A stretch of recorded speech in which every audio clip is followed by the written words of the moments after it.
Not saying I'm not anything else, but I'm definitely not the president. Right. You're not the president, and your office is not oval. Well, what is he then? Well, he's not the president. Okay? But he's here. So what happens if he signs the bill? I'm not sure. The Supreme Court would have to rule on that. I would claim that not President Mark is one of the unnamed rights of the states. Unnamed but affirmed, the existence of which are affirmed nevertheless. You know, all other rights reserved to the states and the people, respectively. You're probably one of those rights. That's my guess initially. I haven't researched into it. I haven't done any empirics on it. It's time for you to get a watch. I have one. It's on your arm. It's not. It's 10:01. It's on the piano. I was playing the piano, so I got my watch. Did you know that I got a piano? Yeah, I did. I know you knew. I knew that. You're actually the one who got me the piano. And you know that Kim got me a piano. That's very sweet of her. Sweetest gift I've ever received, really. How nice is it to have a piano in the house? Well, since you're not allowed to play it at your parents' house anymore, it's very nice. Do you enjoy the sound of it filling our home? Not at 11:30 p.m. when you're pissed off at me, though. I just play dirgy minor key music when I'm in the house. It's like D minor, A minor. We know you're pissed off when you go in and start undoing the toilet and playing the piano after 11 p.m. I wasn't undoing it, I was fixing it. I didn't fix it, but that's what I was doing. You undid it. I would have fixed it if you hadn't made me stop fixing it. Well, it was 11:30 p.m. and we were both in bed. We were getting a flood in the fucking bathroom. Well, we continued to get a flood in the bathroom after you fixed it. So after I die and they transfer my consciousness into a new body, an artificial body, I'm going to be that guy. That's me. Hello, Kimberly. It's me, Eric. Don't you remember me? Oh, sorry, still getting used to this body. I love you. And guess what? No more prostate problem. Show me your cock. I asked for 32 inches. They only gave me 24. They said that's the maximum. Let me test this thing out. Enough. Kim's like, not enough! That is not enough dick! Can I return you for a little more dick? I will ask for a replacement prosthesis. Would you like to hear a joke? No. Oh, same old Kimberly.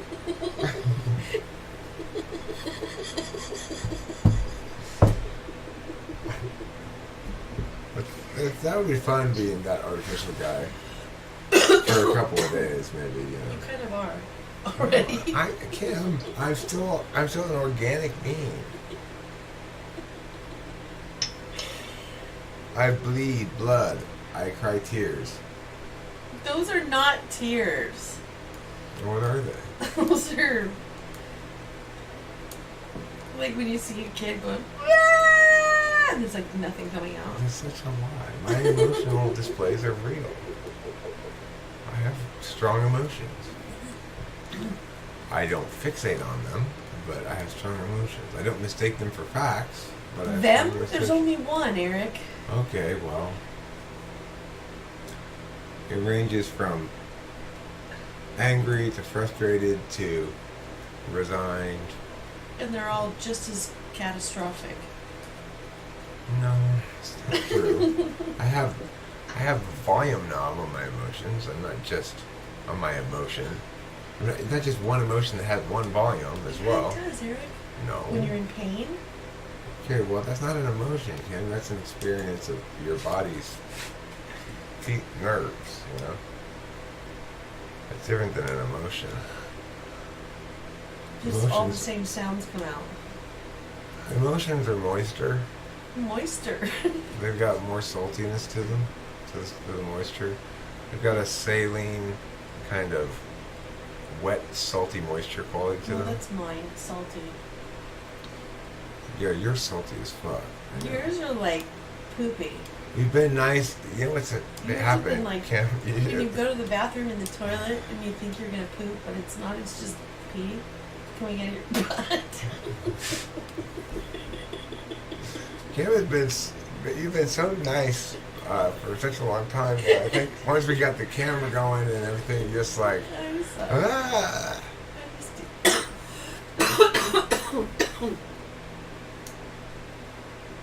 We've made a couple videos. Who? You and me before this one, but like one of them had data loss. One of them had audio problems. Anyway, they just ended up making them up there. Oh, darn. Well, I thought the one where we were drilling outside was pretty good. I mean, I would I have. like the one when we were screwing outside. Well, we were drilling and screwing.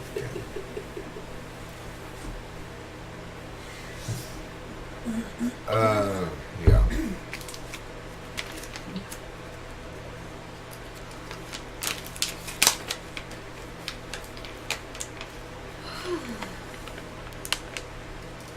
You about ready for bed? Yes. I'm about ready for bed too. Maybe another 30 minutes. I'm not gonna be up very late. I didn't get good sleep last night. It seemed like I had to pee every 15 minutes. Hi, baby. Are you ready to get in bed? Come here, little mousey Straussy. Come here. Come here. There's Matthew Alistair.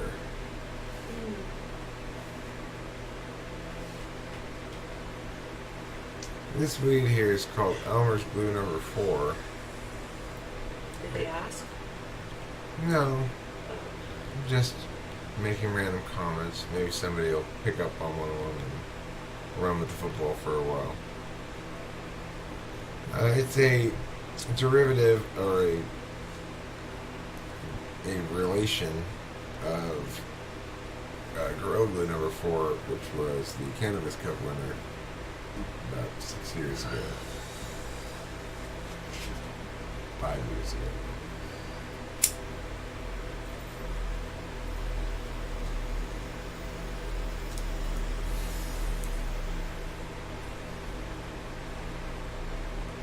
How you doing, Taylor?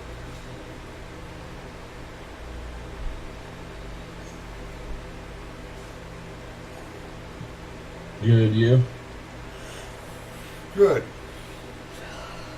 I bumped my camera on and decided to just go with it. Well, that's one sure way to achieve impact, is just to do shit. Could have been worse, right, Anthony? Yeah, I could have. I could have lived in Could have been Chicago. taking a shit.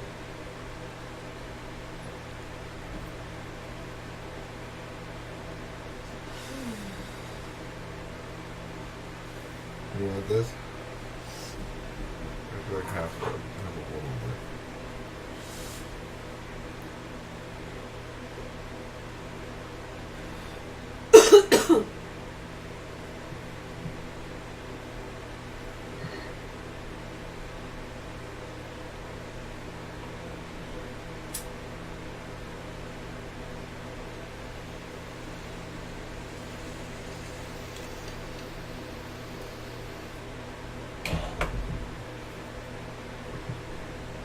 Neptune, what area code is your phone number from?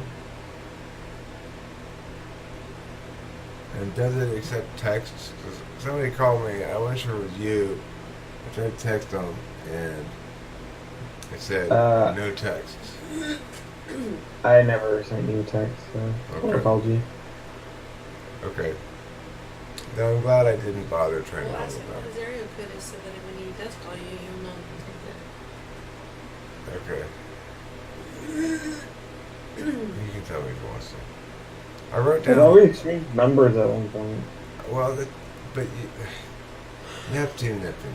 I've got fourth slot SI. I can't keep track of shit. I don't know if I have your number on my phone. I probably don't.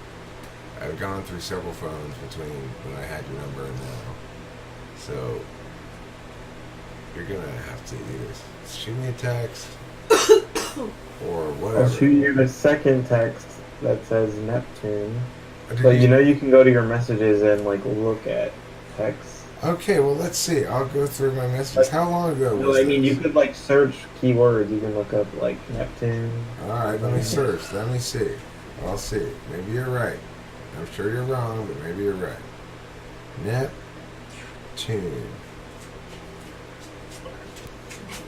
Search.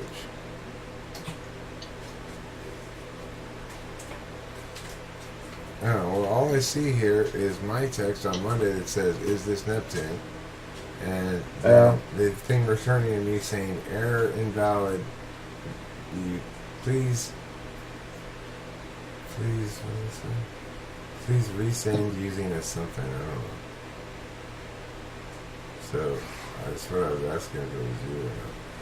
But yeah, I don't have anything in my phone. So it must have been too long ago before I got this most recent phone because I didn't bring over all my contacts with it and all my stuff.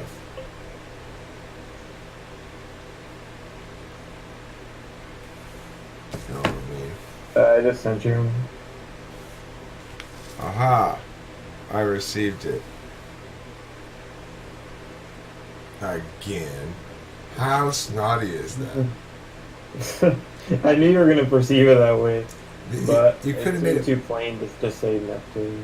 So. You could have made it more like that by putting a period after Neptune and then capitalizing again and putting a period after again. I got rid of the period because I was like, oh, then it definitely seems naughty.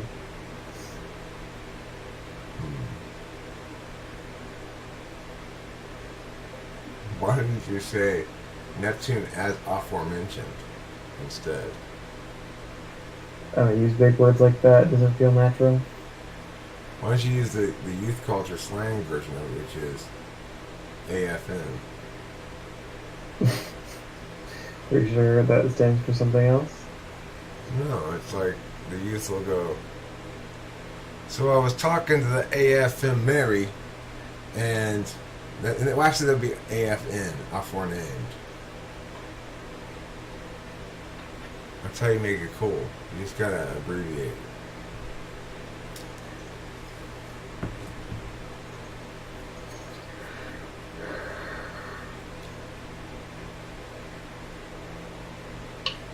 I wonder if you could make an equation that relates mechanically the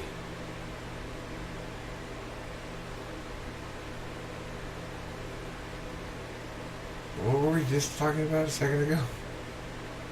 We were talking about urban slang Oh, right, yes. abbreviations. The successful coolness of something with two different other vectors, one of them being abbreviations and the other one being what are those called? Not anagrams, but the things that are the words you make out of an abbreviation. Acronyms, yeah, acronyms. Acronym, abbreviation, and like coolness or social resonance. I wonder if you could find some mechanics that say that you like frequency of acronyms within a larger identity. Like, how many acronyms can an organization have before it becomes not good or something, you know? And can you mix and match? Can you mix more than one abbreviation with an acronym successfully, or are you better off avoiding them entirely?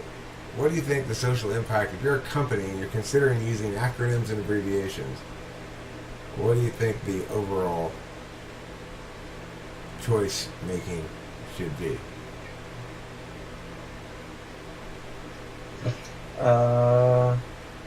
TLDR. It's too long. You didn't read it. So you are not hired as a consultant for this business seeking advice about the use of acronyms and abbreviations.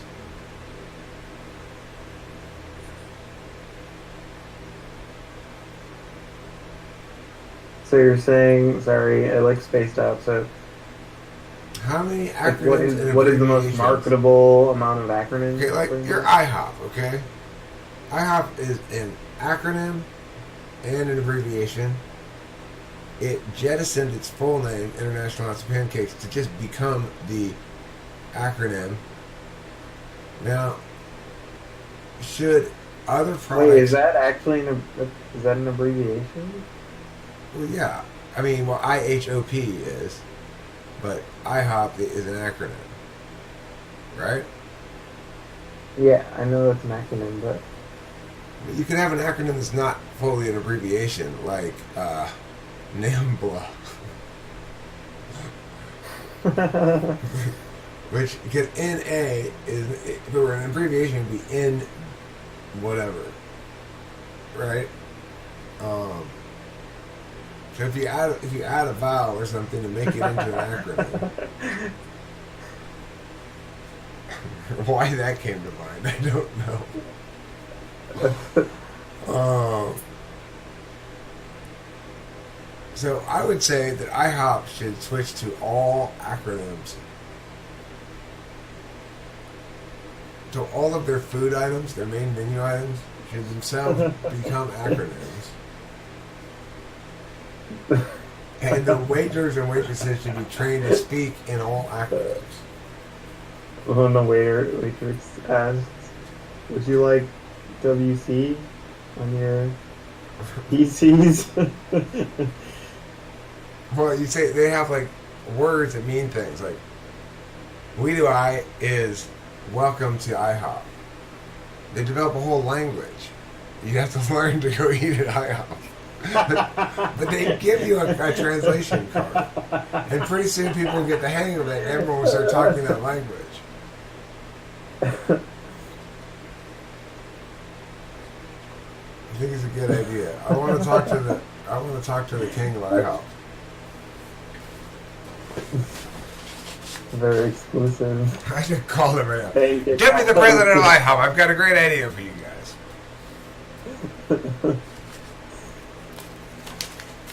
He's busy right now. Bullshit! Bullshit, he's busy. What's he doing? Trying different kinds of new pancake possibilities. Of course, that's what the president of IHOP does.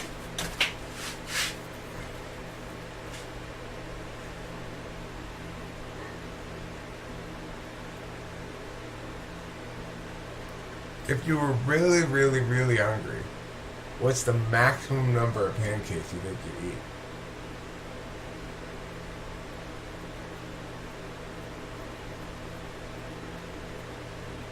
Actually, no matter how fucking starving I was, I would never eat more than 8 regular-sized pancakes.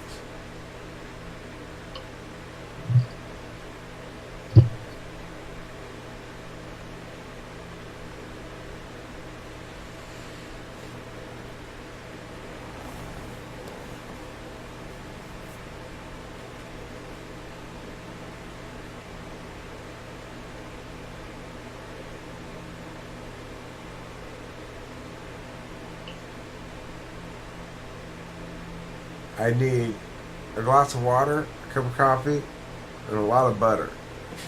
I could get down 8 regular-sized pancakes on a really hungry day, I'm quite sure I couldn't get down 9. No. You don't think I could do 8? Can you? That's, I mean, when I say regular size, like IHOP size pancakes, they're pretty flat. They're like yay big. I don't know. I guess it depends how thick they are. The thicker they are, the harder it is to eat 8. But I'm saying, on my hungriest day of my life, I could never eat more than 8. That's for sure. Maybe I could only eat 7. I don't know. I'm sure I've eaten 5 or 6 before. how many you can take depends on the thickness, what you're saying. Yeah. Girth. Pancakal girth. When next time you go to a pancake restaurant, I think it's a good idea to ask them, can you give me some notion, some idea of your pancakal girth? What do you mean? You know, the girth of your pancakes. How thick are they? Oh, I don't know about yay big. No, can you take a ruler, please? Go back and measure them. Yeah, get me in millimeters, please. Metric. How many millimeters?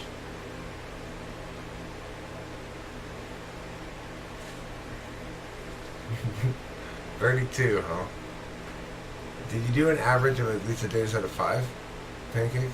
Because you may have measured an outlier. You didn't? Can you go back and do it again, please? I want to make sure the data is reliable. I'm considering how many pancakes get here. This is no small matter.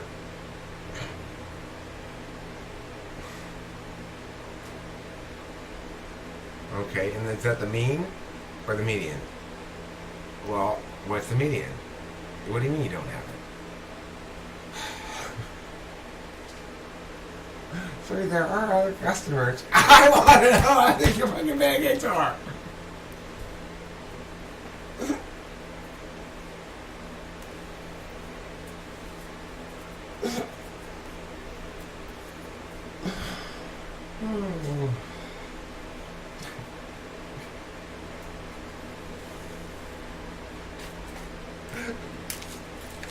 Why are you speaking in acronyms?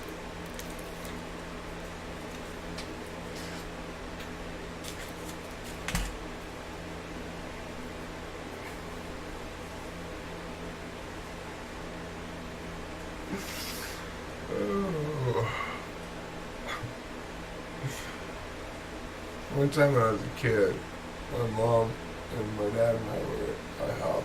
My mom poured coffee into her cup, and there was a roach came out of the coffee pot into her cup.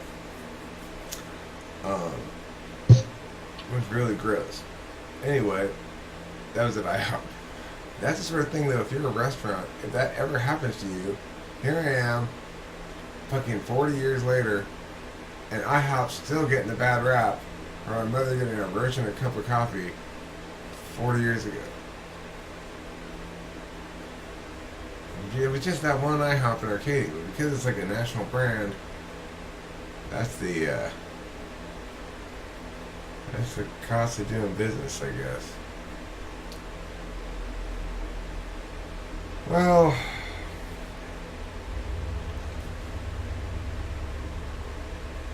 at this point, I guess going to bed is the cost of doing business. So, good night, everybody. And don't forget to eat plenty of cheese.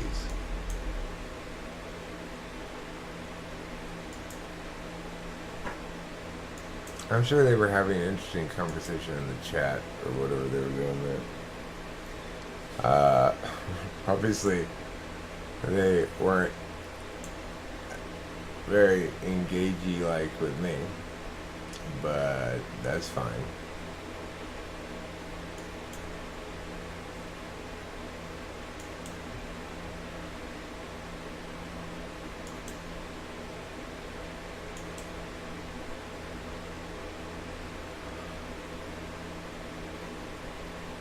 I don't know. And the thing is, of course, I don't know if people are still mad at me. I don't know if they're mad at me in the first place necessarily. I don't know what to think. So, you know, I wouldn't mind talking with people, but I haven't made an overture to do so necessarily. I haven't rejected any overtures either. But, that's interesting. It's the sort of thing I'm kind of used to. Like,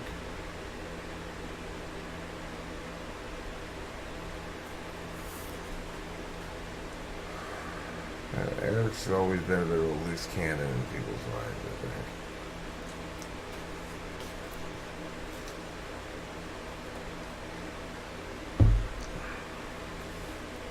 And it seems like a lot of times people are mad at me. Well, that obviously tells you something.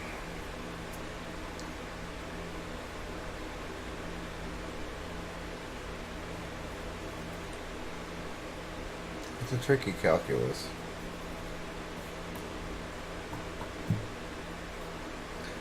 It all bounces on the head of the pen, or the pokey part of the pen. I never understood why does it bounce on the head of the pen. The head of the pen is the part you push down on, right? The poking part of the pen, the tip of the pen, the spike of the pen,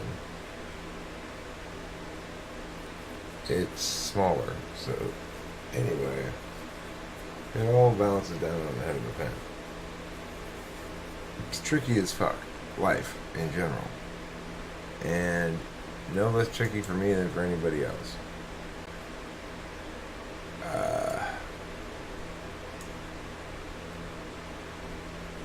There's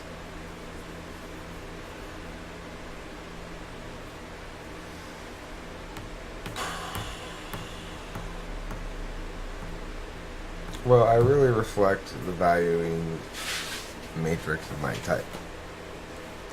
I have this thing on the wall over here. There's two I show it to you, but it's a chart I made for Kim, so she can know what these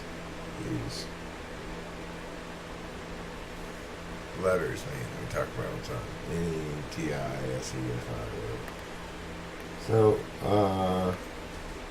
and then I mapped out our fights. If there's put up all there on the wall for her, and NI'd each one down to a word, and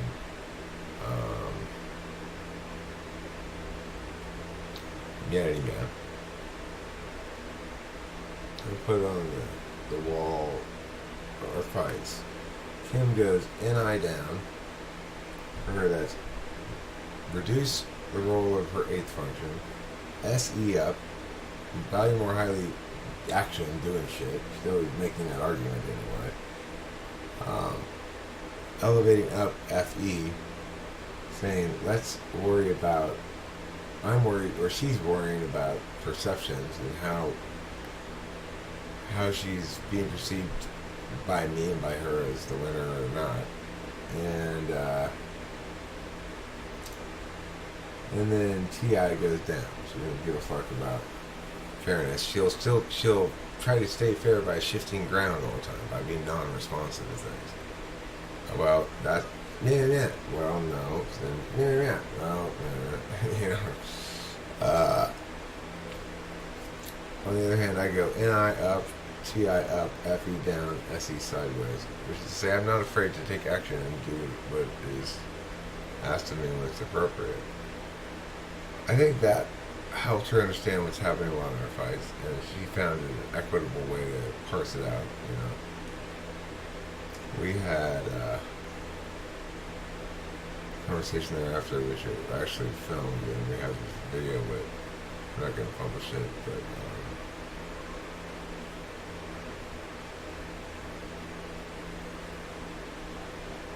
it was revelatory. It was satisfying in some sense because, well, not just in some sense, it was hugely satisfying because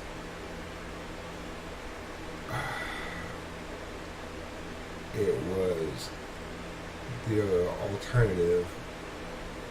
It was the compromise I could do unilaterally that I've been looking for. She had compelled compromise in me unilaterally in ways that I considered not acceptable on more than a couple of occasions. You know, threatening to break up with me, stuff like that.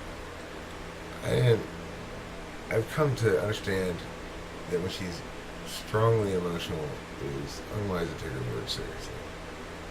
And so I need to just chill out. And well, what that day revealed was her capacity that she's susceptible to truth. She's avoidant as fuck, but she's not constitutionally capable of being honest with herself. Which was a great relief to discover. The way it worked, and if you're dealing with somebody who's experienced some damage in the past, I think this is what it boils down to. If you want to actually successfully help them,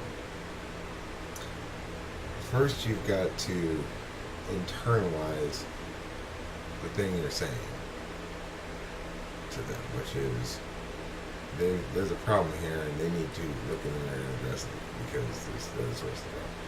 You need to internalize that despite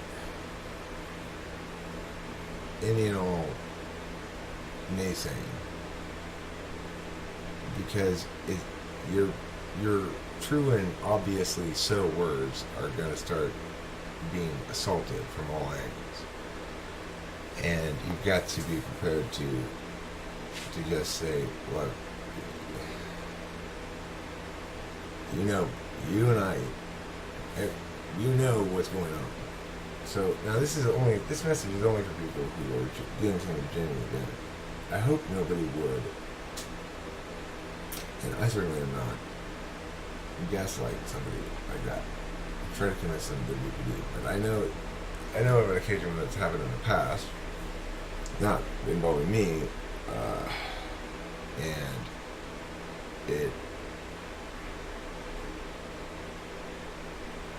upsets me, you know. Regardless, to think about it, it upsets me. It wasn't involving me or Ken.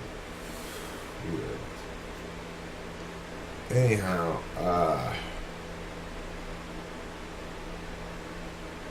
I don't want to pathologize Ken at all. And I don't think it's appropriate for me to pathologize her. And it's also true that people in relationships have good and bad habits. So, in that instance of the video that I'm not going to put up, I don't have a problem explaining what happened in it though. And Kim's welcome to share her side of the story anytime. I'm happy. You know, she wants to make videos. At a certain point, she'll be like, okay, yeah, I do want to make a video. We'll start it, and if it's about talking about us, she doesn't necessarily like the way that it plays out. The thing is, in this instance, I keep referencing, which I haven't actually told you yet, because of all the disclaimers and such.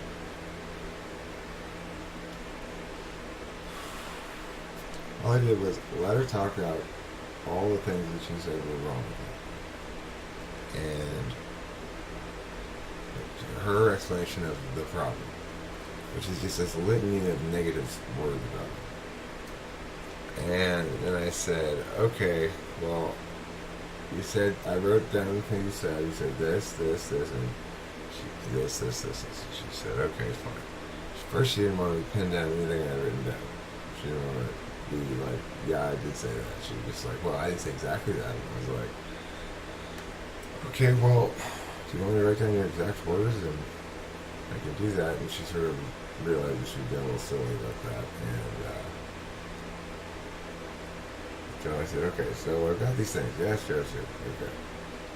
You know, now tell me a little bit about what's wrong with you. What are you doing? And she said something like, well, I could be a little more fair, I guess. And then she presented a whole litany of things that were wrong with me. In answer to the question of what she was doing. Yeah. And then I said, okay, so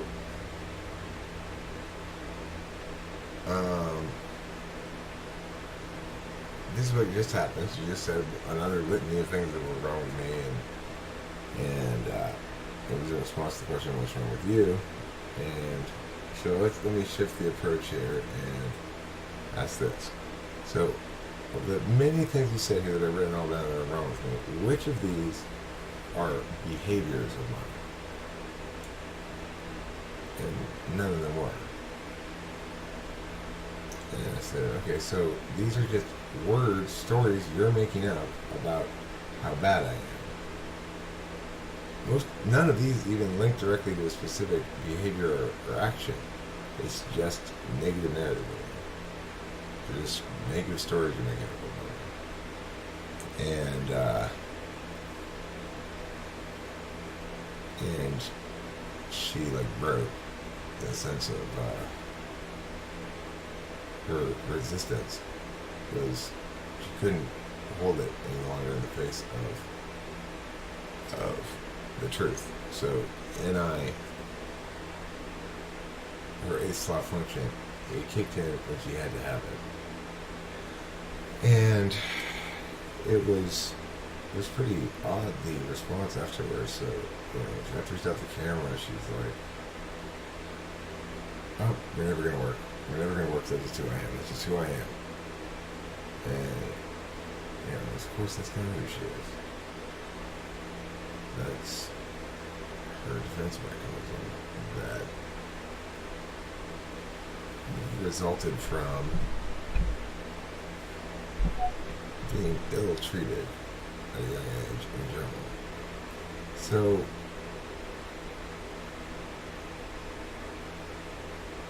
it's been different ever since,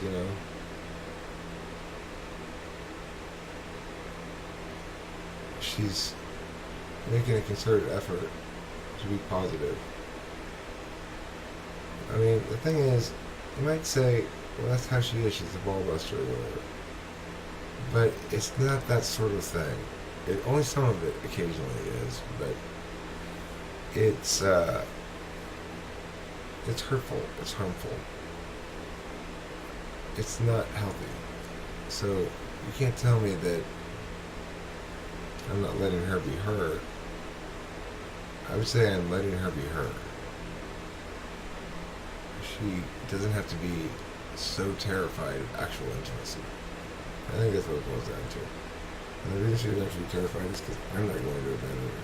And I actually do love her. And, well, I'm going to fix the problem. I already am fixing the problem. She's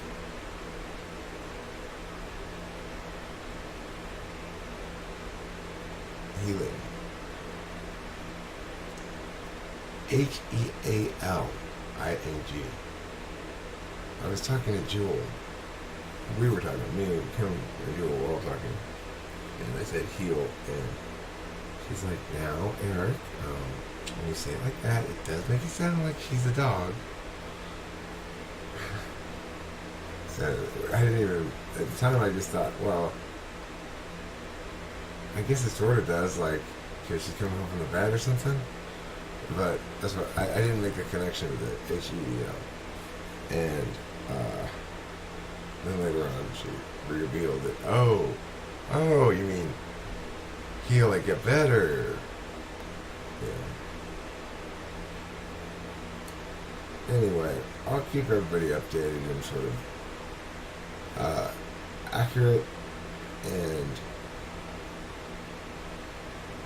hopefully adequately privacy and FE protecting bits and bursts here.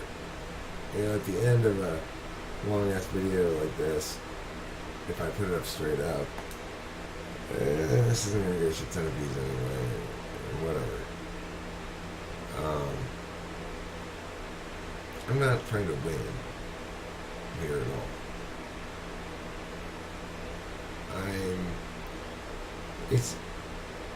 It's a good versus evil, wellness versus toxicity thing. I believe it's the core of my being. So if you're dealing with something like this and you want to successfully help a person, you gotta, number one, internalize that you're right. And number two, once you do that, you'll lose all the anger. There's no point in being angry once you accept that you're completely right. You may struggle as I did with the anger when you're still trying to get some acknowledgement from the other party that you're right about this. But I'd say try the thing I tried there in a conversation. What they're doing is, if a person is doing this to you in general, it's a form of toxicity. Make them face the moral question. And because the reason that Kim is doing this, because Kim's not a bad person, she's not a narcissist or something. The reason she's doing this is because she's terrified of trusting it all, and she's terrified of actual intimacy and stuff, and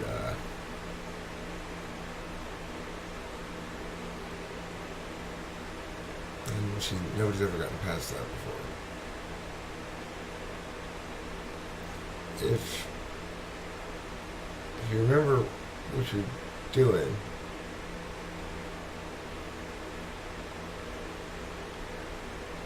it's possible to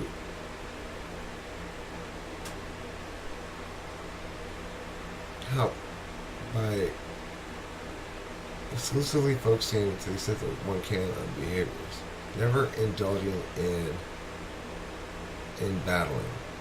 Don't indulge in tit for tat. Don't be reactive to negative things they say. But do have a response, and the response is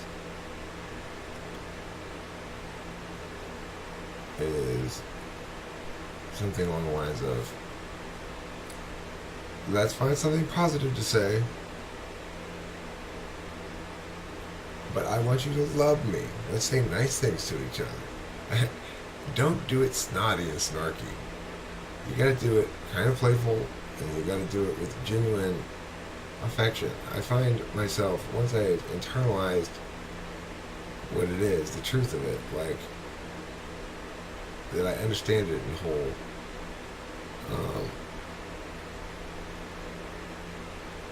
it makes me feel affectionate and sad and like feelings and stuff. So yeah, feelings. Okay, the end. Thanks for watching. Don't forget to play shit.